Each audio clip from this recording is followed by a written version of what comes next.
Salles. Não sei se vocês lembram, mas até recentemente toda novela começava no exterior. Sim, nos primeiros capítulos a gente descobria que o mundo inteiro falava português. Sim, só que com sotaque, claro. Para o grego Nikos Petrakis, a vida é uma grande festa. Os gregos tudo dançam assim. Se estou alegre, fico mais alegre. Se estou triste, fico mais triste.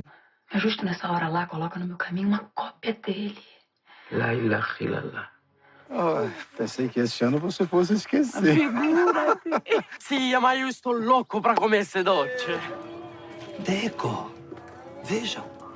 O Ganga, o rio sagrado.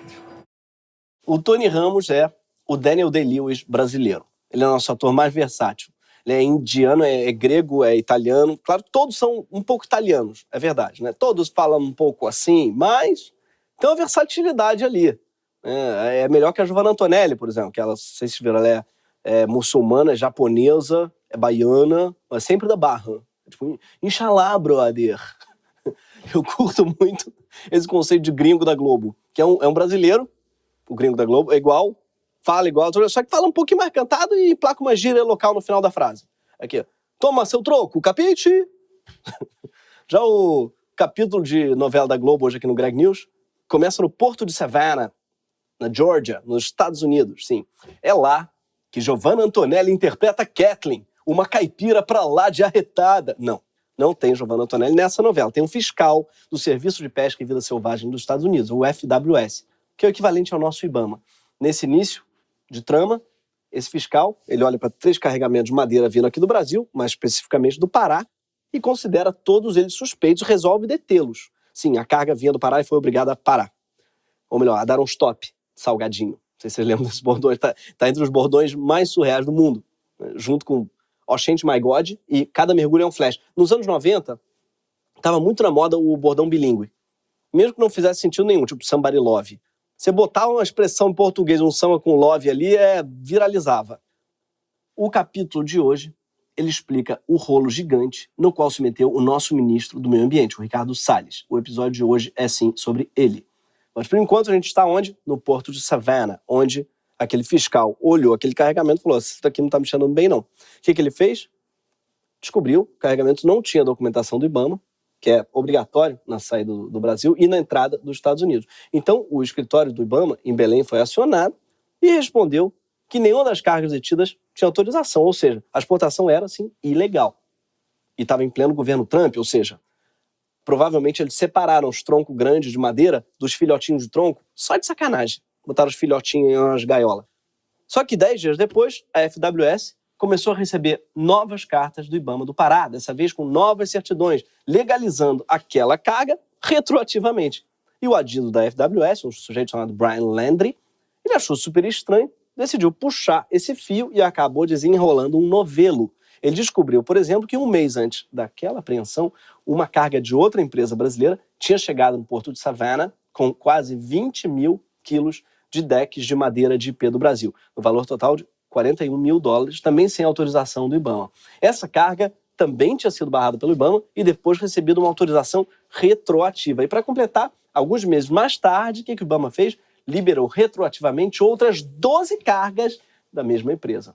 Eu não entendo nem como é que se libera retroativamente. Faz nem sentido para mim. Então, sabe aquela carga ilegal?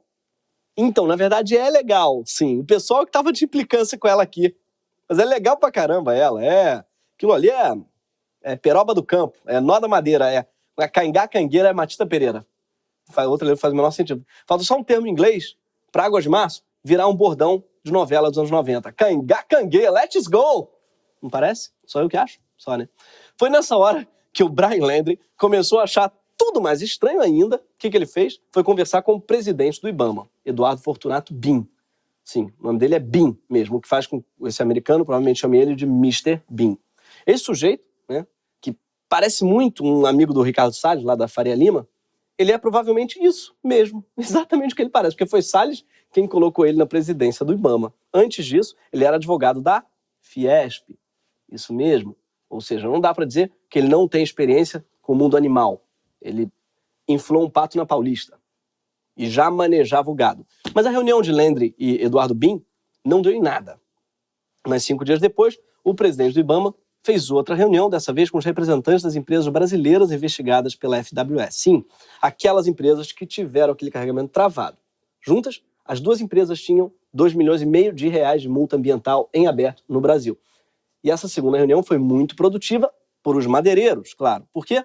Porque menos de 20 dias depois, o Eduardo Bin simplesmente assinou uma ordem extinguindo a exigência de autorização do IBAMA para a exportação de boa parte das espécies de árvores da Amazônia. Esse mesmo você ouviu. O governo Bolsonaro, né, desburocratizou o crime. A malandragem do governo Bolsonaro é chamar fiscalização de burocracia. Ai, gente, é muita burocracia, tinha que cortar madeira escondida, aí tinha que exportar escondido. Aí chegam lá, tinha que pedir liberação retroativa. Dava muito trabalho. Eduardo Bin, o que ele fez? Ele chegou a receber um parecer contrário à anulação. Você acha que ele ouviu o parecer? Parece que não. Mas pior que isso, o servidor que assinou esse parecer foi exonerado do cargo. No governo Bolsonaro, parece que o único jeito de você ser punido é fazendo o seu trabalho. Impedir os outros de cometer crime parece que é o único crime que você consegue cometer. E eu queria agradecer ao jurídico que mandou botar uns parece aí no meio. Segundo a investigação da Polícia Federal, a ordem executiva que liberou a exportação de madeira sem autorização do IBAMA foi elaborada a partir do pedido dos empresários. Essa liberação ela regularizou retroativamente 8 mil cargas ilegais de madeiras entre 2019 e 2020. Sim. Só que o Brian Landry, de novo ele, o nosso mocinho da FWS, que na minha cabeça eu imagino interpretado pelo Marcos Winter, de Pantanal, ele mesmo, o que ele fez? Ele comunicou tudo o que sabia à Polícia Federal no Brasil. Esse aqui é o trecho do ofício dele. À luz do exposto, o FWS tem preocupações com relação a possíveis ações inadequadas ou comportamento corrupto por representantes da TradeLink e/ou funcionários públicos responsáveis pelos processos legais e sustentáveis que governam a extração e exportação de produtos de madeira da região amazônica. Me identifiquei com esse trecho porque ele foi claramente editado por um departamento jurídico, que nem o Greg News. O texto original devia dizer algo como: tem maracutaia nessa porra, tem caroço nesse angu. Foi por causa da denúncia de Brian que a Polícia Federal começou a investigar o caso e descobriu, por exemplo, que uma das empresas suspeitas estava registrada onde? Numa fazenda do Pará, que tinha, sim, autorização para extração de madeira. Acontece que eles verificaram, pelo satélite, que as madeiras dessa fazenda já tinham sido cortadas anos antes, mas as exportações de madeira continuavam saindo de lá. Qual era o truque? Sim, a fazenda era uma lavanderia de ipês vindo de outras partes da Amazônia. Ou seja, não era uma fazenda de laranjas, mas era uma fazenda laranja. Esse é o momento da novela que congela o rosto, tadã, e sobem os créditos. Os investigadores eles encontraram também uma movimentação extremamente atípica envolvendo o escritório de advocacia cujo sócio é um ministro, em valores totais de R$ 14.162.084. Mas que ministro?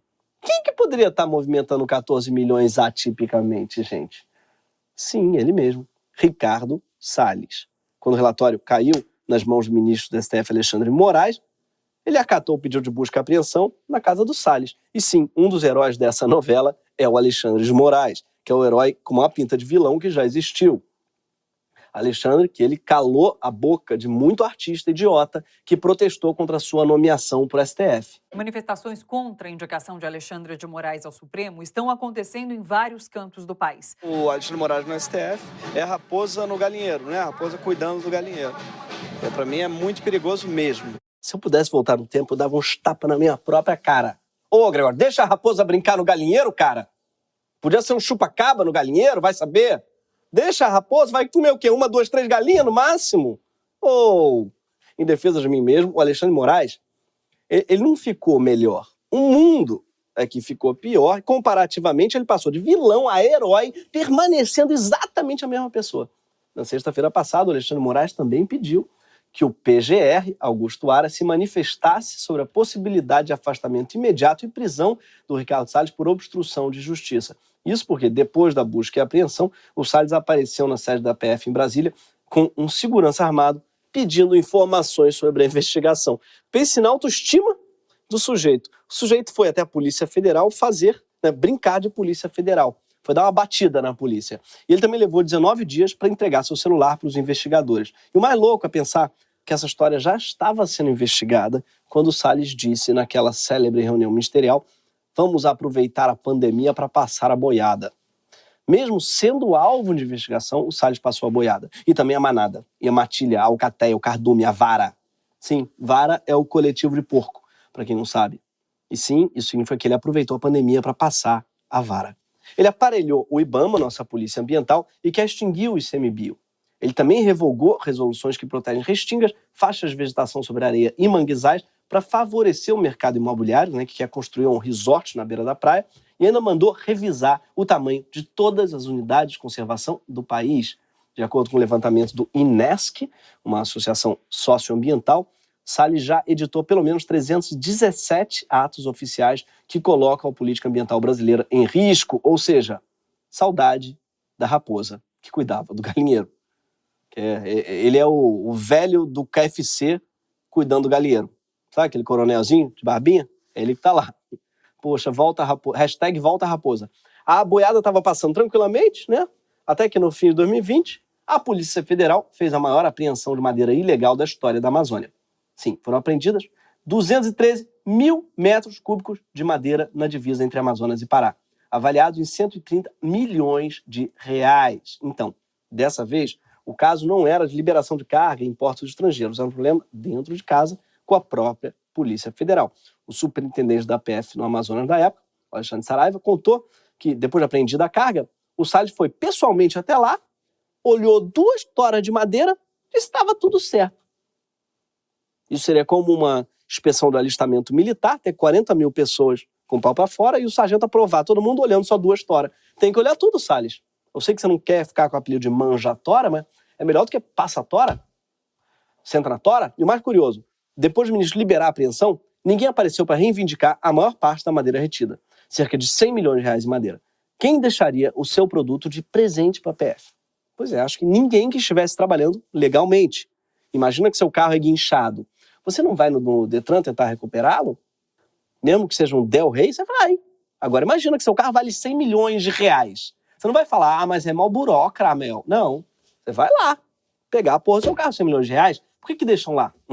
Diante do ocorrido, o superintendente fez o quê? Enviou queixa-crime contra Salles ao STF, dizendo que o ministro patrocina diretamente interesses privados e ilegítimos e integra, na qualidade de braço forte do Estado, organização criminosa orquestrada por madeireiros. O resultado, vocês devem lembrar, o Saraiva foi exonerado e perdeu o cargo. Daí você acha que o Salles, então, ele passou a maneirar, a pegar mais leve, para disfarçar? Não. Há 2 semanas ele estava reunido com garimpeiros no oeste do Pará, discutindo a legalização do garimpo em áreas de proteção ambiental.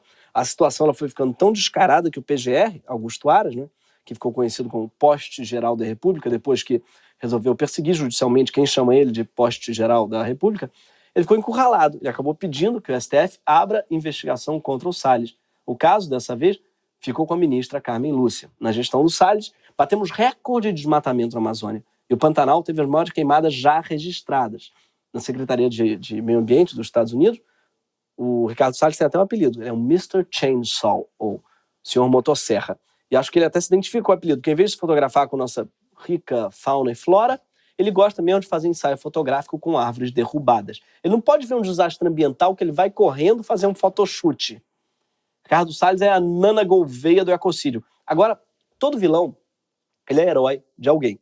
E o Ricardo Salles está há muito tempo dizendo de quem que ele é herói.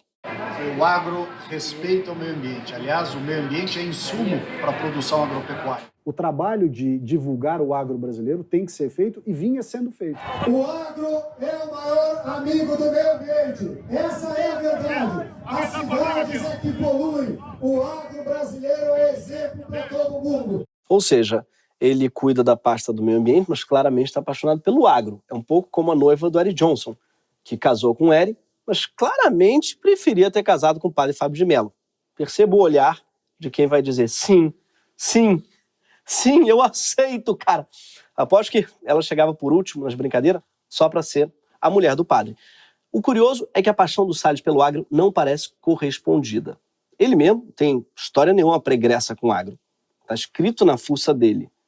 Isso aí é claramente um menino do clube paulistano, meu. Isso não sai uma letra do Zé Neto Cristiano. Você nunca viram um copo de glifosato no Tocantins?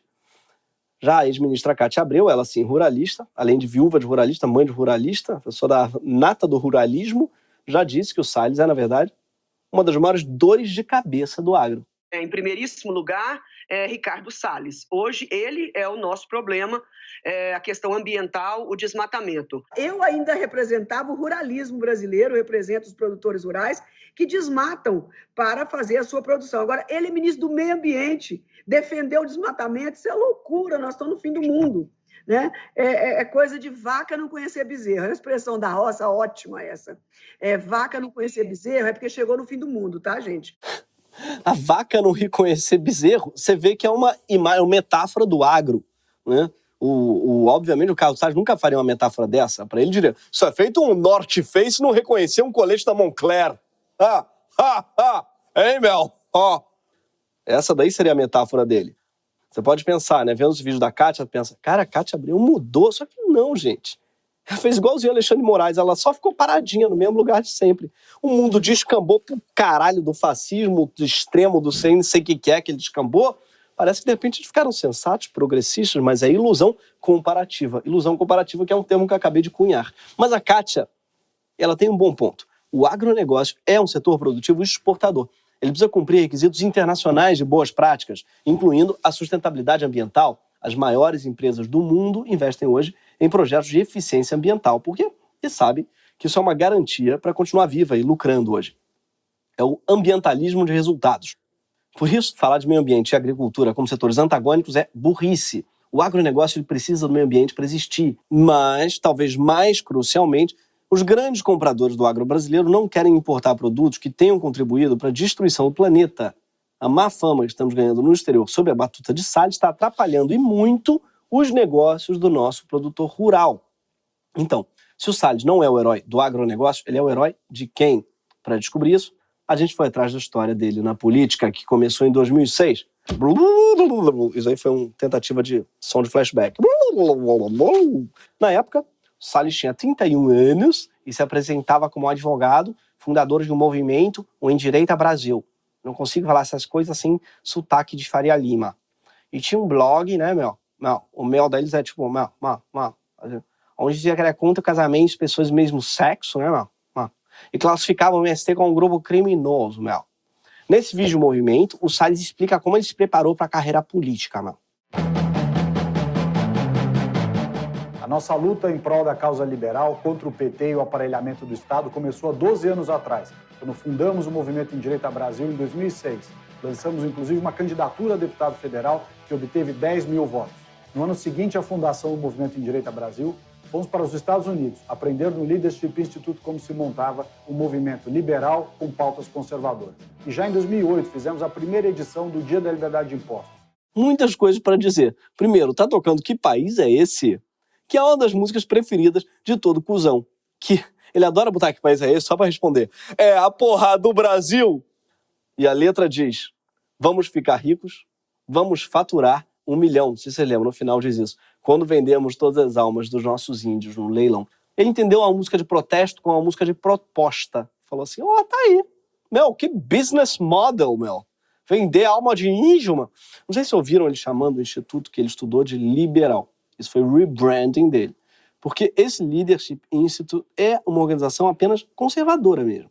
Quem financia o instituto são doadores ligados à indústria do petróleo, incluindo várias fundações conectadas à família Koch. Sim, eles são donos da maior empresa familiar de petróleo do mundo e são conhecidos por financiar o negacionismo ambiental. O Endireita Brasil e o Salles diziam apoiar a Lava Jato, mas o Salles acabou se filiando ao PP, o partido com o maior número de investigados pela Lava Jato, e que também foi protagonista do escândalo de Mensalão. Sim, partido do Maluf e também do Bolsonaro por mais de uma década. Vai ver, a tática dos liberais é essa. Se não pode derrotá-los, junte-se a eles, faça que nem eles, faça pior que eles. Mas antes vista um coletinho da Moncler para ficar diferente deles. Quem levou o Ricardo Salles para o PP foi o então presidente estadual do partido, o deputado Guilherme Mussi. Sim, pouca gente tem tanta cara do nome. Percebam um semblante de Mussi. Olha a cara de Mussi de maracujá que ele tem, o senhor Mussi. Aí você abre a porta e ele tá lá. Prazer, Mussi. Ele andou aparecendo bastante na imprensa por supostamente estar namorando a Marina Rui Barbosa. Antes disso, ele foi casado com a Lu Tranchese, filha de Eliana Tranchese, da Daslu, e com a apresentadora Rebeca Bravanel, filha do Silvio Santos, e Carol Magalhães, neta do ACM. Ele escolhe as esposas pelo espólio. Deve ter chegado na Marina assim, você é parente da casa, Rui Barbosa, meu? Sua mãe é Avenida Rui Barbosa, meu? Hein?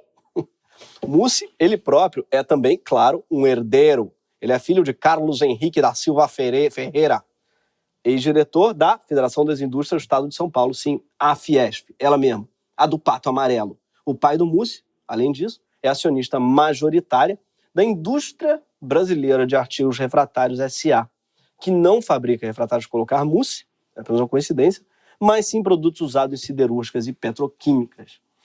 O pai da Mussi parece que vai ser o pai da Mussi tinha que chamar Pudim, não sei. Quem é o pai da Mussi? O ovo. Ele também tem uma mineradora em Brumado, na Bahia, e fábricas em Poá e Suzano, na Grande São Paulo, na região do Alto Tietê. Por favor, guarda o nome dessa região, Alto Tietê. Essa informação vai ser importante na novela. O Mussi, o que ele fez? Negociou com o PSDB apoio à candidatura do João Dória à Prefeitura de São Paulo em troca de secretarias no governo do Alckmin. Uma delas, a do meio ambiente, que foi para o Ricardo Salles. Ou seja, mesmo não tendo qualquer experiência com o meio ambiente. Quer dizer, quase nenhuma experiência, tá? Que ele tinha espécie de experiência ao contrário. Tinha sido diretor jurídico da Sociedade Rural Brasileira, que sempre contestava regras ambientais. O maior feito de Salles na Secretaria de Meio Ambiente de São Paulo foi ter sido acusado e condenado, em primeira instância, por ter fraudado mapas de zoneamento do plano de manejo de uma área de proteção ambiental. Onde? No Alto Tietê. Para favorecer quem?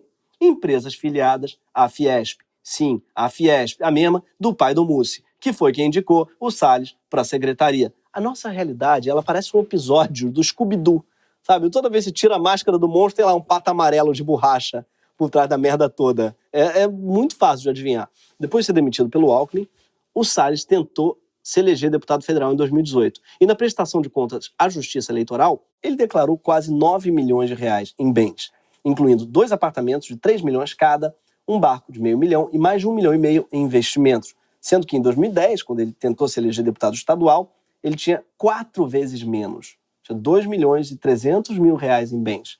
Só no declarado, ele teve um aumento de quase 7 milhões de reais em 8 anos.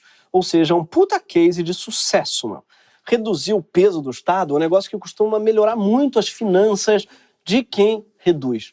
Mas esses milhões eram fichinha perto do que ele viria a movimentar nos anos seguintes, como aqueles 14 milhões em pagamentos suspeitos que a PF identificou recentemente e que levaram a polícia a suspeitar que o escritório de advocacia do Salles serve basicamente para ele receber propina. Salles não foi eleito outra vez em 2018, mas tampouco ficou desempregado. Seu currículo, ou melhor, sua ficha corrida, chamaram a atenção de um novo contratante, o Bolsonaro. O então recém-eleito presidente olhou para o histórico desse atleta e pensou: é disso que eu estou precisando. Salles chegou ao cargo de ministro sem nenhuma credencial relevante, a não ser uma que depois se revelou falsa. Salles se apresentou em artigos e também no Roda Viva como formado na Universidade de Yale. Depois se descobriu que era mentira, que ele nunca estudou lá. Ele culpou a assessoria dele por essa mentira, disse que eles se enganaram, que ele formou no Mackenzie. Parece, Mackenzie e Yale, deve ter achado, McHale, entendeu? Um negócio assim. Não, é Yale, aliás, Yale parece muito a letra de axé. Não, só eu que acho. Yale, Yale, Yale. Por que então um cara que, 1, não ajuda o agro e 2, não tem experiência nenhuma na área, virou ministro do meio ambiente? Por quê? Porque ele defende uma outra coisa, que é a mesma coisa que o Bolsonaro defende. É a exploração comercial de áreas protegidas, a regularização de terras griladas, a mineração e o garimpo em terras indígenas. Em outra palavra, o crime. O Salles não é, nem nunca foi, o herói do agro. Ele é o herói mesmo, é da bandidagem, da safadeza, da pilantragem, que também é uma indústria grande e poderosa no Brasil, ainda que ilegal. É uma indústria composta por empresas que querem fraudar mapas de manejo ambiental, composta por grileiros, por madeireiros ilegais, e essa, por coincidência, é a pauta do Bolsonaro raiz. Sim, porque antes de ficar obcecado com kit gay, com uma madeira de piroca, o Bolsonaro ele cresceu no Vale da Ribeira, em São Paulo, odiando as reservas indígenas, quilombolas e a proteção ambiental da região. Antes de tentar planejar explodir quartel, ainda no Exército, o Bolsonaro já garimpava ilegalmente. E segundo sua própria ficha militar, tinha excessiva ambição em realizar-se financeira e economicamente. Só que depois de virar presidente, ele entendeu que essa pauta antiga podia garantir o apoio de todo um setor de bandidos que movimentam centenas de milhões de reais ilegalmente. E aqui entram as limitações da nossa metáfora da novela. Por quê? Porque os vilões, eles tendem a agir, em geral, por vingança e sozinhos, né? Falta ao Salles aquela história traumática de infância, aquele lado humano que justifica as maldades que ele faz. E faz até com que ele ganhe depois um filme só dele. Ninguém assistiria um filme Salles. Né? Ninguém assistiria um filme do Coringa se na infância ele frequentasse o clube paulistano e estudasse Dante Alighieri, meu. Não vou assistir, não. Os vilões, né, estão maltratados pela vida, eles agem, em geral, contra tudo e todos. E não para favorecer financeiramente o seu bando. Nas novelas, um vilão que só age para enriquecer a si mesmo e seus comparsas, não é exatamente um vilão. É mais um bandido mesmo. Sem falar que quando o vilão cai, o mal acaba junto com ele. Todo mundo pode dormir tranquilo, não tá mais entre nós, acabou. Já o Salles, ele pode cair a qualquer momento. Talvez até já tenha caído entre o momento em que eu terminar de gravar esse programa e o momento em que ele for ao ar. Mas, e as pessoas a quem ele serve? Eu aposto que elas vão continuar lá. E é por isso mesmo que, mesmo se Salles cair, essa novela não vai acabar por aqui, infelizmente. Ela só vai acabar quando todo o governo Bolsonaro cair junto com ele. Esse foi o Greg News.